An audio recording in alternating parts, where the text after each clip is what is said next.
الحمد لله نحمده ونستعينه ونستغفره ونؤمن به ونتوكل عليه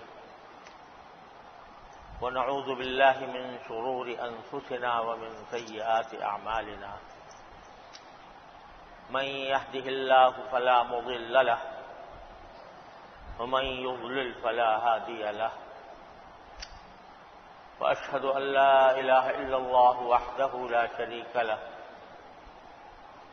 وأشهد أن سيدنا وسندنا ونبينا وحبيبنا ومولانا محمدا عبده ورسوله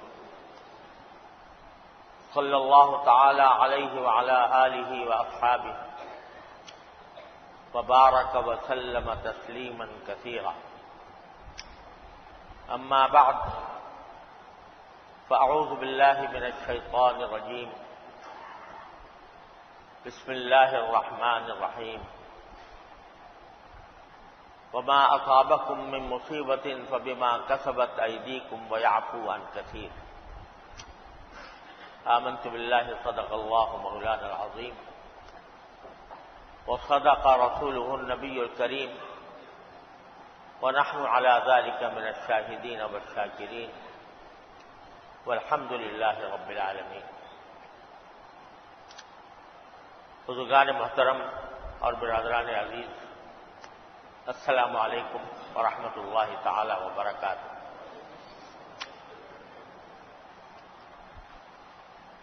آج کل ساری دنیا میں ایک وبا کا بڑا چرچا ہے. کورونا وائرس دنیا کے بہت سے ملکوں میں پھیلا ہوا ہے اور اس کے لیے مختلف ملکوں میں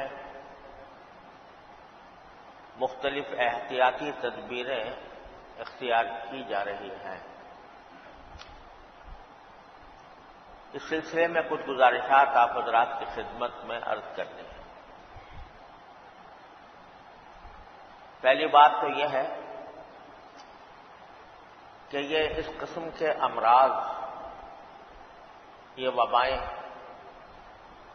جو دنیا میں آتی ہیں وہ بلا وجہ نہیں آتی. اللہ تبارک و تعالی کی مشیت کے بغیر اس کائنات میں کوئی پتا نہیں ہل سکتا. لہذا ان وباؤں کا آنا بھی اللہ تبارک و تعالی کی مشیت کا حصہ ہے اور اس کی حکمت کا تقاضا ہے. بہت سی اس میں مصلحتیں ہوتی ہیں جن میں سے بہت سیوں کو ہم جانتے بھی نہیں، سمجھ بھی نہیں سکتے. لیکن ایک چیز ایسی ہے جو قرآن کریم نے بیان فرمائی ہے. وہی آیت جو میں نے ابھی آپ کے سامنے پڑھی، اس میں باری تعالیٰ فرماتے ہیں وَمَا أَصَابَكُم مِّن مُّصِيبَةٍ فَبِمَا كَسَبَتْ أَيْدِيكُمْ. تم پر جو کچھ مصیبتیں بھی آتی ہیں وہ سب تمہارے اپنے اعمال کے نتیجے میں آتی ہیں. وَيَعْفُو عَن كَثِيرٍ. اور بہت سی تمہارے اعمال کو تو باری تعالیٰ معافی کر دیتے ہیں، ان سے درگزر کرتے ہیں. اور ایک آیت کریمہ میں باری تعالیٰ نے ارشاد فرمایا کہ اگر اللہ تبارک و تعالیٰ انسان کے تمام گناہوں اور تمام خطاؤں کے اوپر گرفت کرنے لگتا تو زمین کے اوپر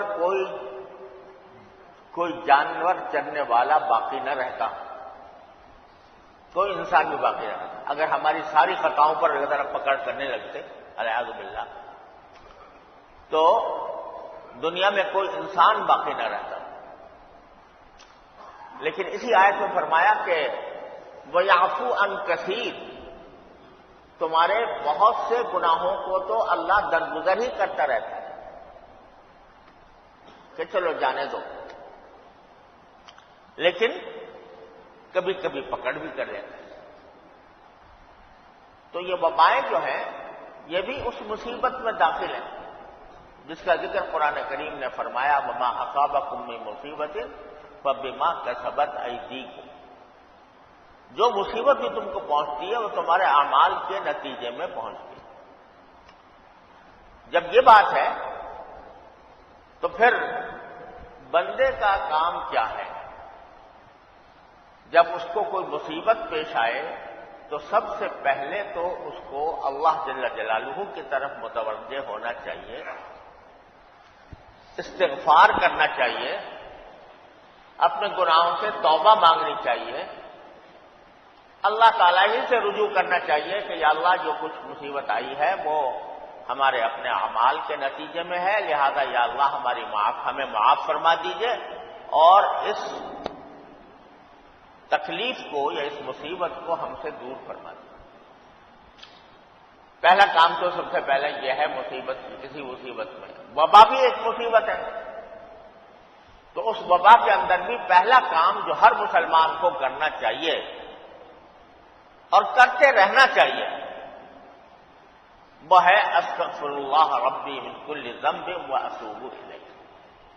اے اللہ میں جو کچھ گناہ مجھ سے سرزد ہوئے ہیں، اے اللہ میں ان سے آپ کی بارگاہ میں معافی مانگتا ہوں، اور یہ دعا بھی کرتے ہیں اللہم ارفع عنا البلاء والوباء، اے اللہ ہم سے اس مصیبت کو بھی دور کر دیجئے اور اس وبا کو بھی دور کر دیجئے۔ اللہم ارفع عنا البلاء والوباء چھوٹا سا جملہ ہے، اور لا الہ الا انت سبحانک انی کنت من الظالمین، اس کی کثرت ہونی چاہیے۔ چلتے پھرتے اٹھتے بیٹھتے اللہ تبارک و تعالیٰ کی بارگاہ میں یہ استغفار استغفر اللہ ربی من کل ذنب واتوب الیہ، اور لا الہ الا انت سبحانک انی کنت من الظالمین، اور اللہم ارفع عنا البلاء والوباء، اللہم ارفع یا اللہم ارفع عنا البلاء والوباء، اے اللہ ہم سے اس وبا کو اور اس مصیبت کو اٹھا لیجیے۔ پہلا کام ایسی صورت میں یہ ہے کہ اللہ جل جلالہ کی طرف بندہ متوجہ ہو، اس کی طرف رجوع کرے، توبہ سے، استغفار سے، دعاؤں سے۔ دوسری بات یہ ہے کہ وبا کے موقع پر جو مختلف احتیاطی تدبیریں اختیار کی جاتی ہیں یا آج کل جن کا مشورہ دیا جا رہا ہے، بعض لوگ ان کو توکل کے خلاف سمجھتے ہیں کہ بھئی اللہ پر بھروسہ رکھنا چاہیے، یہ سب تدبیریں کرنے کی کوئی ضرورت نہیں۔ یہ بالکل غلط بات ہے۔ توکل کا یہ مطلب کہ آدمی تدبیر اختیار نہ کرے، اسباب اختیار نہ کرے، یہ توکل کا مفہوم نہیں۔ رسول کریم سرور دو عالم صلی اللہ علیہ وسلم نے ہمیں یہ سکھایا کہ جو بھی تدبیر ہو اس کو اختیار کرنا چاہیے، اس کی ترغیب دی گئی ہے۔ صرف اتنی بات نہیں کہ جائز ہے، بلکہ ترغیب دی گئی ہے کہ احتیاطی تدبیر اختیار کرو، اس کے بعد اللہ پر بھروسہ رکھو کہ پھر اللہ کا جو فیصلہ ہوگا میں اس پر راضی ہوں۔ یہ ہے توکل۔ یہ نہیں کہ تدبیروں کو چھوڑ دو، ہاتھ پر ہاتھ دھر کے بیٹھ جاؤ اور کہو کہ اللہ پر بھروسہ ہے، توکل ہے۔ یہ خیال بالکل غلط ہے۔ جو لوگ بھی ایسی بات کہتے ہیں وہ جاہلانہ بات ہے۔ حقیقت یہ ہے کہ اسلام نے اور خود نبی کریم صلی اللہ علیہ وسلم نے احتیاطی تدبیروں کی ترغیب دی اور پھر فرمایا کہ اس کے بعد توکل کرو۔ ایک صحابی تھے رضی اللہ تعالی عنہ، انہوں نے رسول کریم صلی اللہ علیہ وسلم سے پوچھا کہ یا رسول اللہ، میں بعض اوقات میں اپنی اونٹنی کے ساتھ جا رہا ہوتا ہوں اور وہ اونٹنی کو کہیں کسی وقت اترتا ہوں، جیسے نماز کے لیے رک گیا، تو آیا اس اونٹنی کو باندھوں اور یا نہ باندھوں، باندھے بغیر نماز میں شامل ہو گیا، اللہ پر بھروسہ کروں کہ اونٹنی ساتھ رہے گی یا نہیں رہے گی، بھاگ جائے گی، کیا کچھ ہوگا، اللہ پر بھروسہ کر کے میں نماز میں شریک ہو جاؤں یا اپنے کوئی کام کر لوں بغیر باندھے۔ تو کیا میں باندھوں یا توکل کروں، یہ پوچھا، کیا میں اونٹنی کو باندھوں یا توکل کروں؟ تو رسول کریم صلی اللہ علیہ وسلم نے آیا باندھو اور توکل کرو۔ باندھو یعنی اپنی طرف سے تدبیر اختیار کر لو کہ اس اونٹنی کو باندھ دو، پھر توکل کرو۔ کیا مانا؟ اپنا میں نے کام تو کر لیا کہ میرے ذمہ یہ تھا کہ میں تدبیر اختیار کرتا اور اونٹنی کو باندھ دیتا، وہ میں نے اختیار کر لیا۔ اب خامخواہ وسوسے لانا کہ کہیں وہ رسی تو آ کے بھاگ نہ جائے یا وہ کھل نہ جائے، اس معاملات میں اللہ پر بھروسہ کرو کہ اب میں نے جو کرنا تھا وہ کر لیا، اب جو انجام ہوگا وہ اللہ تعالیٰ کے حوالے ہے اور وہی فیصلہ صحیح کرے گا، جو اس کی مشیت ہوگی اس کے مطابق میں راضی ہوں۔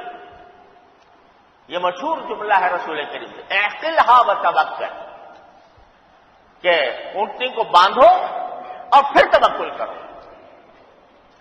سارے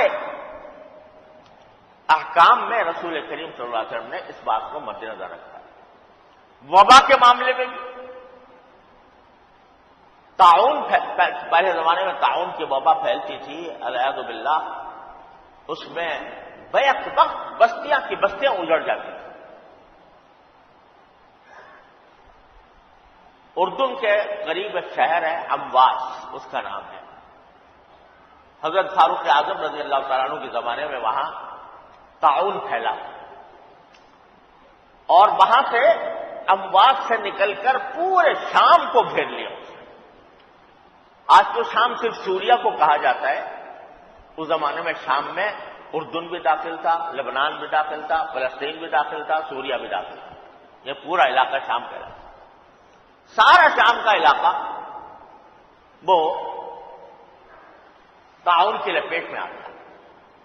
اب بھی اگر کوئی اردن جائے تو حضرت ابو عبیدہ بن جراح رضی اللہ تعالیٰ عنہ کا مزار ہے، اس کے برابر میں بڑا قبرستان ہے، اس میں سینکڑوں صحابہ کرام اس طاعون کے اندر ان کی وفات ہوئی ہے۔ خود ابو عبیدہ بن جراح رضی اللہ عنہ کی وفات بھی اسی میں ہوئی، حضرت معاذ بن جبل اسی میں ان کا انتقال ہوا، حضرت زرار بن ازور رضی اللہ عنہ کا انتقال بھی اسی میں ہوا۔ طاعون پھیل گیا۔ اللہ تعالیٰ کا کرنا ایسا ہوا کہ طاعون پھیلنے سے پہلے حضرت فاروق اعظم رضی اللہ تعالیٰ عنہ شام کے دورے پر جا رہے تھے، روانہ ہو گئے تھے مدینہ منورہ سے۔ ابھی آدھا سفر طے ہوا تھا، آدھا باقی تھا، تو وہاں آپ کو یہ اطلاع ملی کہ شام میں تو طاعون پھیلا ہوا ہے۔ اب اس طاعون کے اندر ہمیں جانا چاہیے، حضرت عمر کو اپنا سفر جاری رکھنا چاہیے۔ بیت المقدس جا رہے تھے، ایک بڑے اہم کام کے لیے تشریف لے جا رہے تھے، تو وہاں اب اچانک اطلاع ملی کہ وہاں طاعون پھیلا ہوا ہے۔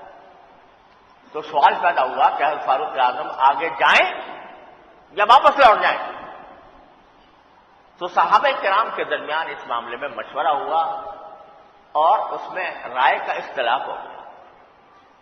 بعض حضرات کہتے تھے بھئی حضرت فاروق اعظم ایک دینی کام کے لیے نکلے ہوئے ہیں، ایک دینی فریضہ ہے جس کو ادا کرنے کے لیے جا رہے ہیں، تو اس واسطے اس کو محض اس وجہ سے نہیں روکنا چاہیے کہ وہاں طاعون پھیلا ہوا ہے۔ طاعون سے کوئی مرتا ہے نہیں مرتا یہ تو اللہ کا فیصلہ ہے، لہذا ہمیں توکل کر کے جانا چاہیے شام۔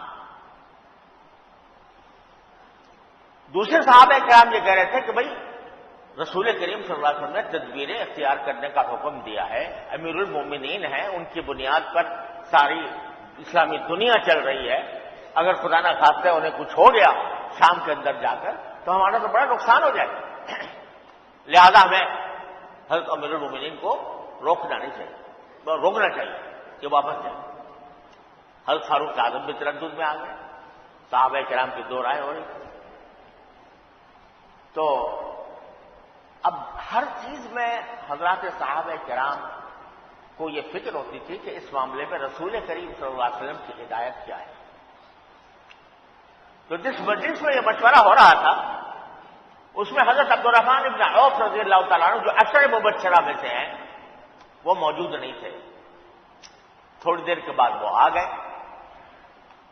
تو حضرت فاروق اعظم نے ان سے پوچھا کہ بھائی یہ مشورہ ہو رہا ہے کہ آگے جائیں کہ نہ جائیں اور ہمیں آگے جانا چاہیے یا نہیں جانا چاہیے.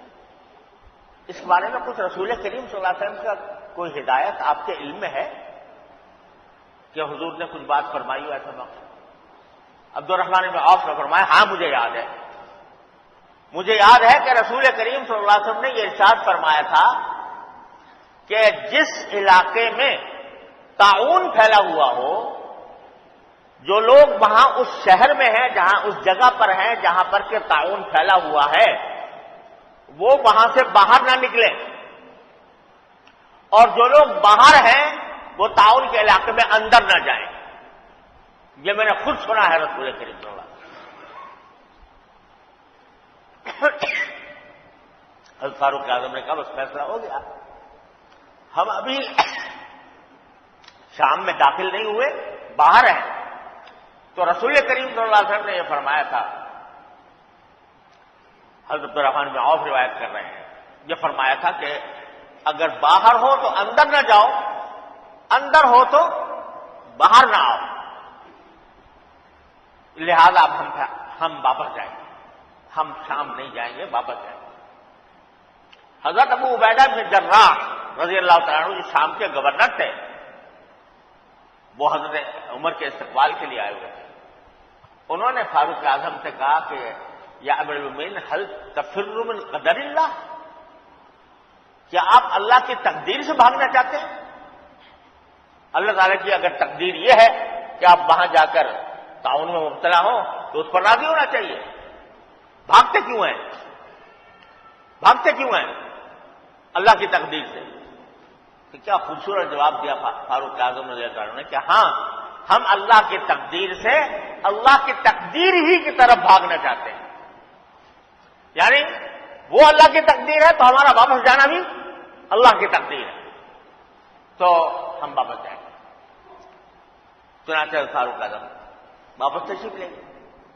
اب آپ اندازہ کیجئے کہ کتنا حکم رسول کریم صلی اللہ علیہ وسلم کا یہ کوئی معمولی حکم نہیں ہے. تدبیر کی یہ جتنی بھی وباؤں کی تدبیریں ہوتی ہیں ان میں سب سے اہم تدبیر یہ ہے کہ جو طاعون میں مبتلا ہیں وہ باہر نہ نکلیں، جو باہر ہیں وہ اندر نہ جائیں.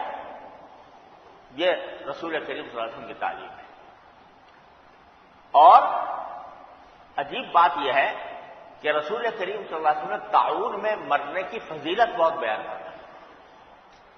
کوئی اگر کسی کو طاعون کی گٹھلی نکل آئے اور اسی میں اس کا انتقال ہو جائے تو اس کو شہید قرار دیا، بڑی فضیلت بیان کی.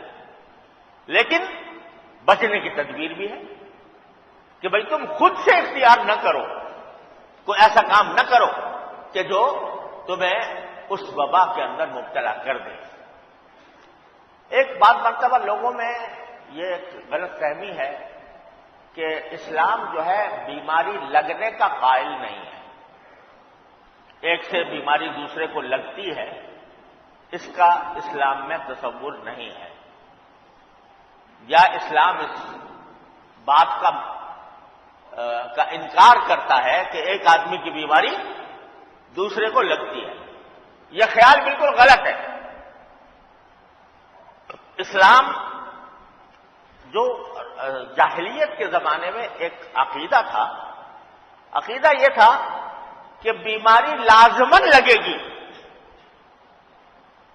ایک آدمی اگر بیمار ہوا تو اس کی بیماری لازماً دوسرے کو لگے گی، ہر حالت میں لگے گی۔ اس کی آپ نے تردید فرمائی کہ یہ کوئی ضروری نہیں ہے کہ ایک آدمی کی بیماری ضرور دوسرے کو لگے، لیکن لگ سکتی ہے، اس کی نفی نہیں فرمائی، بلکہ ایک حدیث میں فرمایا فر من المجذوم فرارک من الاسد، اگر کسی شخص کو کوڑ کی بیماری ہو گئی ہو تو تم اس طرح بھاگو اس سے جیسے کہ شیر سے بھاگتے ہو۔ تدبیر بتائیے کہ اس کے قریب نہ جاؤ، کیونکہ احتمال ہے کہ اس کی بیماری ہمیں لگ جائے گی۔ یہ جو لوگوں میں مشہور ہے کہ بیماری لگنے کو حضور اقدس صلی اللہ علیہ وسلم نے اس کا انکار کیا ہے، یہ بات صحیح نہیں ہے۔ ہاں یہ بات صحیح ہے کہ یہ کہنا کہ ضرور لگے گی ایک کی بیماری دوسرے کو، یہ ہے منع، جس کی تدبیر لا عدوہ، جس کو قرآن حدیث میں رسول کریم صلی اللہ علیہ وسلم فرمایا، اس کے معنی یہ ہے۔ لیکن اسباب کے درجے میں بھئی ایک کے جراثیم دوسرے کے جراثیم میں منتقل ہو جائیں تو اس کی نہ شریعت نے کوئی نفی کی ہے، نہ رسول کریم صلی اللہ علیہ وسلم نے نفی کی، بلکہ یہ تدبیر بتائی کہ وبا سے بچنے کی تدبیر یہ ہے کہ وہاں اس علاقے میں مت جاؤ۔ اس ساری صورتحال سے یہ بات معلوم ہوئی کہ یہ سمجھنا کہ وبا کے انسداد کے لیے یا وبا سے بچنے کے لیے کوئی تدبیر اختیار کرنا یہ توکل کے خلاف ہے، یہ بالکل جاہلانہ بات ہے، اس کا کوئی تعلق شریعت سے نہیں۔ تدبیریں اختیار کرنے کی تاکید فرمائی گئی، اپنی طرف سے تدبیریں اختیار کرو، پھر اگر آ جائے تو اللہ کی مشیت ہے، راضی رہو اس کو، لیکن تدبیریں جو کچھ بھی ہیں وہ اختیار کرنے میں کوئی مذائقہ نہیں۔ آج کل بھی اس وبا سے بچنے کی مختلف تدبیریں بیان کی جا رہی ہیں، ان میں سے جتنی جائز تدبیریں ہیں ان پر عمل کرنا چاہیے، اور انسداد کا جو راستے ہیں وہ اختیار کرنے چاہیے۔ مثلا یہ کہا جا رہا ہے کہ بھئی ہر تھوڑی دیر کے بعد پانی ضرور پینا چاہیے تاکہ اس سے بچے آدمی۔ اسی طرح اگر یہ کہا جا رہا ہے کہ بھئی کوئی اگر اندیشہ ہو کہ زیادہ پھیل گئی ہے تو وہ ہاتھ ایک دوسرے سے ملانے سے پرہیز کرو، تو کوئی حرج نہیں، پرہیز کرنا چاہیے۔ ایسے مواقع پر یہ یاد رکھیے، ایسے مواقع پر اگر حکومت کی طرف سے کوئی پابندی عائد کی جاتی ہے کہ بھئی تم مصافحہ نہ کرنا، مصافحہ حرام ہو جائے گا، کیونکہ اگر ولی الامر کی طرف سے کوئی حکم ایسا دیا جائے جو شریعت کے خلاف نہ ہو تو اس کی اطاعت واجب ہے، فرض ہے انسانوں کو، تو یہ تدبیریں اختیار کرنی چاہیے۔ یہ کہا جا رہا ہے کہ خاص طور پر جو اجتماعات ہوتے ہیں، بڑے اجتماعات، ان میں اندیشہ زیادہ ہوتا ہے، لہذا حتی الامکان بڑے اجتماعات سے بچیں، تو بچیں یا بہت مختصر کریں۔ اب کچھ اجتماعات تو ایسے ہیں جن کی کوئی ضرورت ہی نہیں ہے، شرعاً کوئی ضرورت ہی نہیں، شادی بیاہ کے اجتماعات ہیں اور اس قسم کے ہیں، تو اب جب کہ یہ وبا پھیل رہی ہے اور سنا ہے کہ یہ بہت تیزی سے پھیلتی ہے، تیزی سے، ابھی اگرچہ چند کیس سامنے آئے ہیں لیکن بہت تیزی سے پھیل رہی ہے، کسی ملک میں ایک دم سے ایک دو سے لے کر ہزاروں تک نوبت پہنچ جاتی ہے، تو جن اجتماعات کی ضرورت نہیں ہے، کوئی خاص شرعی ضرورت نہیں ہے، ان سے پرہیز کیا جائے۔ شادی بیاہ اگر ہے بھی تو شادی بیاہ جو ہے شریعت نے تو ویسے ہی سادگی کے ساتھ شادی کرنے کا، بیاہ کرنے کا حکم دیا ہے، کیا ضروری ہے کہ لمبی چوڑی دعوتیں کی جائیں، لمبی چوڑی اجتماعات کیے جائیں، اس سے پرہیز کریں۔ اگر فرض کرو حکومت کی طرف سے یہ اعلان آ جاتا ہے کہ بھئی شادی بیاہ کے اجتماعات پر پابندی ہے، تو یہ پابندی کے اوپر عمل کرنا شرعاً بھی واجب ہو جائے گا اگر ایسا حکم آتا ہے۔ اسی طرح البتہ بعض لوگ اس میں بہت افراط تک پہنچ گئے ہیں کہ بعض ملکوں کے اندر جمعہ کی نماز کے اوپر بھی پابندی لگ گئی، کہتے ہیں جمعہ کا فریضہ ساقط ہو گیا۔ یہ بات تو صحیح نہیں ہے، جمعہ ایک فریضہ ہے، اور جمعہ جو ہے وہ بھی ایک وبا کو دور کرنے کا ذریعہ ہے۔ جب آپ جمعہ میں آئیں گے اور نماز پڑھیں گے، اللہ تعالی سے دعا کریں گے، تو یہ بھی ایک تدبیر ہے اس کو دور کرنے کی، لیکن جتنا ضروری ہے اتنا ہی رکھیں۔ زیادہ لمبا کرنے سے اگر منع کیا جائے تو اس کی بھی پابندی کرنی چاہیے۔ مثلا یہ کہ کوئی ضروری نہیں ہے کہ جہاں جمعہ پڑھا ہے سنتیں بھی وہیں پڑھی جائیں، سنتیں گھر سے پڑھ کے آئیں اور نماز کے بعد اپنے گھر میں جا کے سنت پڑھیں، وضو گھر سے کر کے آئیں، وضو کے اوپر مجمع نہ ہو، وضو گھر سے کر کے آئیں، اور جو خاص طور سے بیت الخلا وغیرہ ہوتے ہیں ان سب سے کہیں اپنے گھر میں فارغ ہو کر آئیں تاکہ یہاں پر اجتماع زیادہ نہ ہو۔ اور پھر نماز کو اور خطبے کو اگر مختصر کر دیا جائے تو بھی کوئی حرج نہیں ہے۔ اگر یہ کہا جاتا ہے تدبیر کے طور پر، مجھے نہیں معلوم، لیکن اگر کہا جاتا ہے تو اس پر عمل کرنا چاہیے۔ اگر یہ کہا جائے کہ نماز جمعہ سے پہلے جیسے میں آج تقریر کر رہا ہوں اس کے اوپر پابندی لگا دی جاتی ہے کہ بھئی ایسی تقریریں نہ کرو، تو نہیں کرنی چاہیے، کیونکہ وہ حاکم کا ایک ایسا حکم ہے جو مصلحت پر مبنی ہے۔ لیکن جمعہ کو کوئی پابندی لگائے کہ جمعہ ہی نہ پڑھو، بعض ملکوں سے مجھے پتہ چلا ہے، خود اسلامی ملکوں سے، کہ وہاں پر جمعہ یہ فتویٰ دے دیا گیا ہے کہ جمعہ کی فرضیت ہی ساقط ہو گئی، جمعہ پڑھنے کی ضرورت نہیں، گھر میں جا کے ظہر کی نماز پڑھو۔ یہ بات میرے صحیح نہیں ہے، جمعہ ہونا چاہیے، لیکن اس کے اندر جتنی احتیاطی تدبیریں ہو سکتی ہیں وہ اختیار کریں۔ حرم نبوی میں نمازیں اس طرح ہو رہی ہے کہ اس میں عین نماز کے وقت میں لوگ جمع ہوتے ہیں اور دو صفوں کا فاصلہ بیچ میں رکھتے ہیں، ایک صف اور دوسرے صف کے درمیان ایک فاصلہ ہوتا ہے۔ یہ انہوں نے پابندی لگائی ہے، اس پابندی کو اختیار کرنا ضروری ہے، کرنا چاہیے۔ تو جتنی جائز تدبیریں اس وبا سے بچنے کے لیے حکومت کی طرف سے عائد کی جاتی ہے ان کی پابندی شرعاً بھی ضروری ہے۔ بعض لوگ سمجھتے ہیں کہ حکومت کا حکم ہے، ارے بھائی حکومت کا حکم اگر تمہاری مصلحت کے تحت آ رہا ہے، شرعاً اس کا حکم کا ماننا واجب ہے۔ سمع و طاعت اسی کا نام ہے۔ کوئی غلط کام پر آپ کو آمادہ کرے اس کی پابندی ضروری نہیں، لا طاعت لمخلوق فی معصیۃ الخالق، لیکن کوئی جائز کام کے لیے، مناسب کام کے لیے، مصلحت کے مطابق کوئی پابندی عائد کی جاتی ہے اور اس میں شریعت کے کسی حکم سے تصادم نہیں ہوتا تو کوئی حرج نہیں، اس کی پابندی کرنی چاہیے۔ اور اگر فرض کرو یہ پابندی لگاتے ہیں کہ بھائی مصافحہ نہ کیا کرو ایک دوسرے سے، تو سبحان اللہ میں تو بڑا خوش ہوں گا کہ بھائی مصافحہ کو روک دیا، ورنہ یہ ہمارے قوم نے مصافحے کو فرض سمجھ لیا ہے، ایسا فرض سمجھ لیا ہے کہ اوپر اس کی وجہ سے ایک دوسرے کو دھکا بھی ماریں گے، ایک دوسرے کے اوپر چڑھیں گے بھی، اور کسی کو تکلیف پہنچے نہ پہنچے مصافحہ ضروری ہے۔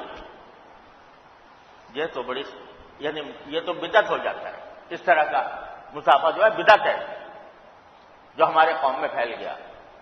تو اگر خدا کرے حکومت والے یہ پابندی لگا دیں سب کے اوپر کہ بھائی مصافحہ کرنا ناجائز ہے، سبحان اللہ، میں تو بہت ہی خوش ہو جاؤں گا۔ ورنہ اس مصافحے نے جو ہے ایک تباہی مچائی ہوئی ہے۔ میں ایک جلسے میں تھا، ایک بیان تھا ایک جگہ، وہاں مسجد تھی، تو مسجد کے باہر بھی بہت مجمع تھا، اور مسجد کے بعد بیان کے بعد مصافحہ کرنا تو فرض عین ہے لوگوں کے ذمہ۔ تو وہاں جو سامنے جو لوگ اندر تھے وہ تو ایک دوسرے پر توڑ پڑ کے میرا بھولیا بگاڑ کے وہ کسی نہ کسی طرح مصافحہ کر ہی رہے تھے، لیکن جو باہر کے لوگ تھے وہ ان کے لیے اندر آنا مشکل ہو رہا تھا، تو جو مسجد کی کھڑکی ہے اس کو توڑ کر اندر داخل ہوئے، اور کھڑکی توڑ کر دوسرے آگوں کو پھلانگ کر اس کو ایک دوسرے کو تکلیف پہنچا کے کسی نہ کسی طرح مسافر کی سعادت انہوں نے حاصل کی. الیاذ باللہ، یہ گناہ کبیرہ ہے. لہذا اگر خدا کرے پابندی عائد کر دے، مجھے نہیں معلوم کی ہے کہ نہیں ہے، لیکن اگر کر دے تو بہت اچھی بات ہے. اللہ تعالیٰ بہت ساری بدعتوں سے نجات عطا فرما دیں گے. بہرحال یہ تدبیریں ہیں، اور اس کے ساتھ ساتھ بھائی اصل چیز اللہ تبارک و تعالیٰ کی طرف رجوع، استغفار، توبہ، دعا، اللہ کا ذکر. انشاءاللہ اس پر عمل کریں گے. وبائیں آتی ہیں چلی جاتی ہیں، آتی جاتی ہیں.